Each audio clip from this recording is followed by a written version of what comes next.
La protection contre les rayonnements du soleil. Nous voyons aujourd'hui pourquoi est-ce que le soleil peut être un danger pour ta santé, particulièrement si tu es atteint d'albinisme, et surtout comment tu peux te protéger contre cette situation.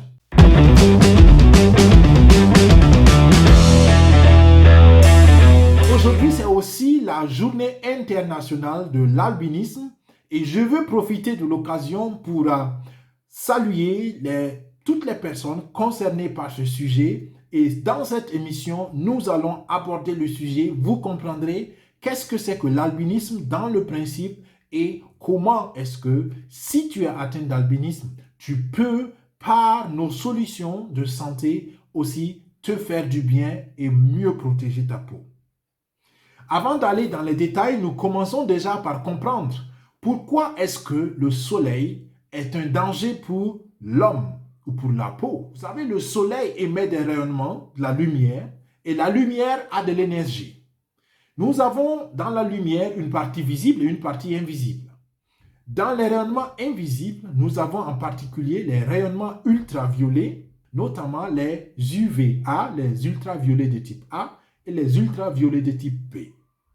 Les ultraviolets de type B sont des rayonnements qui impactent la première couche de notre peau. Quant aux ultraviolets de type A, elles sont beaucoup plus agressives et elles impactent jusqu'à la deuxième couche de notre peau. Quand on a compris cela, il est important donc de comprendre comment la peau se structure. La première couche, c'est l'épiderme. La deuxième couche, c'est le derme. Et la troisième couche, c'est l'hypoderme. La bonne santé de la peau est liée à la bonne santé de toutes ces structures. Donc, quand les rayonnements ultraviolets de type A pénètrent jusqu'au derme et détruisent des tissus conjonctifs à long terme, la peau vieillit plus rapidement et ça peut causer aussi des problèmes de santé de peau précocement. De la même manière que les plantes ont besoin de la lumière dans le principe de photosynthèse, l'homme a besoin aussi du rayonnement solaire pour produire de l'énergie. Et pas seulement de l'énergie, ça permet à notre corps de produire certaines substances, par exemple la vitamine D, qui est très importante pour notre système immunitaire. Mais il ne faut pas que les rayonnements que nous absorbons détruisent d'autres organes, détruisent nos tissus conjonctifs. C'est pourquoi la peau en elle-même a un mécanisme de protection. Et ce mécanisme de protection se fait grâce à ce que nous appelons les cellules mélanocytes. Donc les mélanocytes vont synthétiser ce que nous appelons la mélanine. Et la mélanine, c'est ce qui est responsable d'assombrir la peau, c'est ce qui est responsable de rendre la peau brun. Et on aime dire que pour les personnes qui ont la peau claire, qu'ils ont bronzé, et pour nous qui avons déjà la peau sombre, c'est simplement la preuve que nous produisons de façon naturelle assez de mélanine. La mélanine est aussi impliquée pas seulement dans la pigmentation de la peau, mais aussi dans la pigmentation des yeux et dans la pigmentation des cheveux. Et là, nous venons à la définition de l'albinisme. L'albinisme est simplement un terme qui regroupe les maladies qui ont un lien avec le dysfonctionnement de la synthèse de la mélanine. La mélanine n'est pas synthétisée comme cela devrait se faire. Du coup, ceux qui sont atteints d'albinisme ont des peaux claires parce que donc cette substance qui assombrit la peau n'est pas produite. Il y a aussi des cas d'albinisme même dans la population blanche. Alors, les personnes atteintes d'albinisme aussi ont des symptômes d'accompagnement, des difficultés oculaires par exemple, où leur peau est plus sensible et du coup plus exposée justement au rayonnement solaire et à la longue plus sensible aussi au cas de cancer de peau. Mais malheureusement, les questions de réchauffement climatique, les questions de protection de l'environnement ont montré que l'ozone, qui est une couche qui filtre déjà les rayonnements ultraviolets pour que l'homme puisse vivre sur la Terre, est de plus en plus affaibli. Donc du coup, les rayonnements ultraviolets sont de plus en plus agressifs. Et les rayonnements agressifs impliquent donc une modification du mécanisme de protection de la peau. Et malheureusement, la peau à l'état naturel n'arrive pas toujours à surmonter ce défi-là. D'où l'importance d'aider la peau, d'où l'importance d'utiliser des mécanismes de protection supplémentaires. Il ne s'agit pas simplement de protéger la peau, mais il s'agit de soigner la peau pendant qu'on la protège. Notre peau a besoin de protection et de soins, et c'est ce qui fait la différence avec nos concurrents. Je travaille avec la société LR Health and Beauty basée en Allemagne. Notre spécialité est de combiner les derniers résultats de la science et de la recherche aux meilleurs ingrédients de la nature pour te donner dans toutes les circonstances, dans toutes les situations, le meilleur produit qui existe. Nos produits combinent les meilleurs ingrédients de la nature, notamment l'aloe vera, qui va soigner la peau, qui va hydrater la peau et qui va rafraîchir et apaiser la peau, avec les mécanismes bien connus de protection contre les rayonnements solaires. Donc, nous avons deux mécanismes de protection qui sont aussi appelés des filtres. Nous avons les filtres physiques et nous avons les filtres chimiques. Les filtres physiques sont des nanoparticules qui se déposent sur la peau et qui reflètent la lumière du soleil. Quant aux filtres chimiques, ce sont des substances qui absorbent l'énergie de la lumière du soleil et transforment cette énergie en chaleur, par exemple, ou dans une autre forme, sous une autre forme d'énergie. Il faut comprendre à propos du type de peau qu'il y a plusieurs types de peau. En général, on résume les types de peau à quatre types de peau. Le type de peau 1 est sensible au soleil. C'est des gens qui ont très vite des coups de soleil et qui ne sont presque jamais bronzés.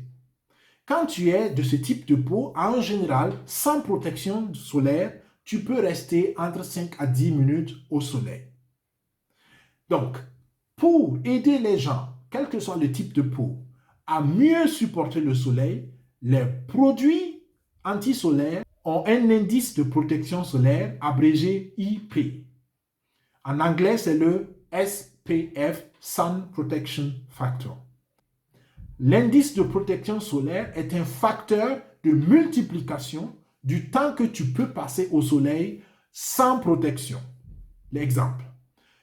Quelqu'un qui a une peau de type 1 peut rester entre 5 à 10 minutes en temps normal au soleil. Pour cette personne, nous recommandons des produits de protection avec un indice de protection IP50. Cela veut dire qu'il multiplie 50 fois le temps qu'il peut passer au soleil. Supposons qu'il pouvait rester 10 minutes au soleil, en utilisant une crème solaire avec un indice de protection de 50, mais la personne pourrait rester 10 minutes fois 50, donc 500 minutes au soleil. Mais attention, cet indice de protection est seulement atteint quand tu utilises une certaine quantité pour revêtir ta peau et naturellement dans certaines conditions climatiques. Sachant que les conditions climatiques sont différentes, sachant que beaucoup de gens n'appliquent pas forcément la bonne quantité sur leur peau, attention, il faut utiliser en règle générale que 50% du temps maximum qui nous est alloué. Quand tu es de type de peau 2, tu as besoin en général d'un indice de protection de 30. Le type de peau 2 a des coups de soleil fréquemment et a un bronzage relativement faible. Pour ces genres de type de peau, LR aussi a une bonne solution, notamment la lotion solaire. Pour ceux qui sont de type de peau 3, ce sont des gens qui ont rarement des coups de soleil et qui ont aussi un bronzage assez rapide. Pour eux, nous les conseillons des indices de protection de 30 au départ, quand le soleil est assez fort peut-être, et à la fin, quand les rayonnements soleil baissent en teneur, un indice de protection de 20. Pour les personnes de type 4, c'est les personnes qui sont bronzées naturellement, qui sont sombres de peau comme moi. Donc, c'est des personnes qui n'ont presque jamais de coups de soleil et c'est des personnes qui ont un bronzage très rapide et durable. Pour ces personnes, nous recommandons l'indice de protection 20. Donc, je résume. En fonction du type de peau, tu ne peux rester au soleil que pendant un certain nombre de temps. Donc, en fonction de cela, tu choisis un indice de protection qui est un facteur de multiplication de ta durée naturelle au soleil. Qu'est-ce que cela veut dire concrètement pour toi? Pour les peaux de type 1, nous avons notre crème solaire de IP50. Cette crème solaire te protège avec 40% d'aloe vera contre les ultraviolets de type A et de type B, mais ça rafraîchit, ça hydrate et ça soigne ta peau. Pour les personnes de type de peau 2 et 3, nous recommandons notre lotion solaire avec une protection de IP30. Là encore, nous avons 40% d'aloe vera, nous hydratons, nous soignons, nous rafraîchissons la peau. Pour les personnes de type de peau 4, qui sont naturellement bronzées et qui n'ont presque jamais de coup de soleil, qui bronzent rapidement et durablement, elle est donc à la crème gel, qui est constituée de 40% d'aloe vera. En plus, nous avons naturellement la protection contre les UVA et les UVB. Nous rafraîchissons, nous hydratons et nous soignons la peau. En plus de ces produits de base, nous vous recommandons les produits complémentaires. Nous avons une crème gel qui a IP20 comme indice de protection, mais aussi qui a des éléments anti-âge pour vous aider, malgré que vous êtes au soleil, à bien protéger votre peau contre le vieillissement précoce. Là, nous avons 40% d'aloe vera aussi. Nous soignons, nous hydratons et nous préservons le vieillissement, comme je l'ai dit. Nous avons aussi un spray solaire actif. Donc, le spray a un indice de protection de IP30 et il est pratique simplement. Donc, ce que je recommande aussi à tout le monde, sans exception, c'est notre crème gel après soleil.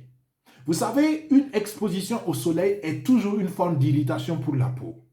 Donc, après un bain de soleil, que tu sois de peau blanche ou de peau sombre, je te recommande toujours d'utiliser notre après-soleil. Pourquoi? Nous avons, avec 70% d'aloe vera, nous rafraîchissons et apaisons la peau de façon très efficace. Et à cause de cet effet de rafraîchissement et d'apaisement, la peau régénère plus facilement et du coup, la peau reste plus élastique et plus douce à long terme. Rappelez-vous, chers amis, qu'il ne s'agit pas simplement de protéger la peau, mais il s'agit aussi de soigner la peau pendant qu'on la protège. Et là, LR est le partenaire idéal et LR est incontestablement sur le marché le meilleur. Donc voilà, chers amis, pourquoi le soleil est un défi pour toi, pour ta santé et comment tu peux améliorer la protection de ta peau contre les rayonnements solaires. J'espère que cette vidéo t'a appris quelque chose. Si tel est le cas, merci de laisser un commentaire, merci de la partager et surtout merci d'entrer en contact avec moi. Pour terminer, j'aimerais m'adresser aux personnes atteintes d'albinisme. Vous savez, quand on est atteint d'albinisme, on a une peau plus sensible, d'où l'importance de mieux protéger la peau. Alors, pensez à couvrir vos parties de corps autant que faire se peut. Et quand vous sortez au soleil avec des parties découvertes, s'il vous plaît, pensez à appliquer des lotions de protection solaire de bonne qualité, comme par exemple les lotions de LR.